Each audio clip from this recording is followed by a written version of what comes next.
Welcome back to ఆ channel రిద్కా vlogs. Shri Krishnashtami రోజున ఏమి చేయాలి ఇప్పుడు మనం తెలుసుకుందాము. శ్రీ కృష్ణాష్టమి లేదా గోకులాష్టమి శ్రీకృష్ణుడి జన్మదినాన్ని జరుపుకునే పర్వదినం. ఈ పండుగను ఎంతో భక్తి శ్రద్ధలతో జరుపుకుంటారు.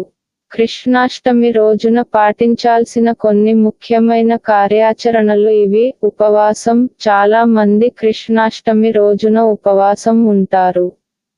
ఇది భక్తి, శుద్ధి కోసం పాటిస్తారు. సాధారణంగా ఉపవాసం రాత్రి 12 గంటల వరకు కొనసాగించి ఆ సమయంలో కృష్ణుడి జన్మ ఘడియలలో పూజలు చేస్తారు. కృష్ణుడికి పూజ. శ్రీకృష్ణుడి విగ్రహం లేదా బొమ్మను అలంకరించి పూజ చేయాలి. పంచామృతంతో అభిషేకం చేసి పుష్పాలు, ఫలాలు సమర్పించాలి. నైవేద్యం. కృష్ణుడికి ప్రత్యేకమైన నైవేద్యాలు సమర్పించాలి.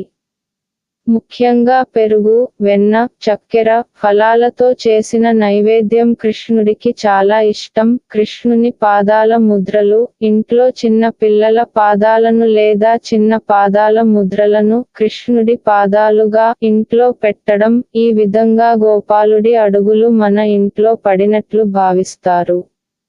భజనలు, కీర్తనలు. కృష్ణుడి పేరును స్మరించుకుంటూ భజనలు, కీర్తనలు పాడడం, హరికథలు వినడం చేయాలి. కృష్ణుడి కథలు, కృష్ణుడి బాల్య కథలు, రాసక్రీడలు, లీలలు గురించి వినడం, చిన్నపిల్లలకు చెబుతూ ఆ కథలను వినిపించడం. రాత్రి పూజ.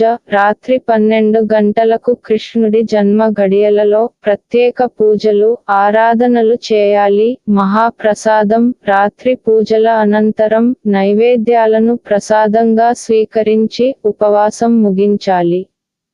ఈ విధంగా కృష్ణాష్టమి రోజున పూజలు, వ్రతాలు, సాంప్రదాయాలను పాటించడం ద్వారా శ్రీకృష్ణుని కృపను పొందుతామని విశ్వసిస్తారు.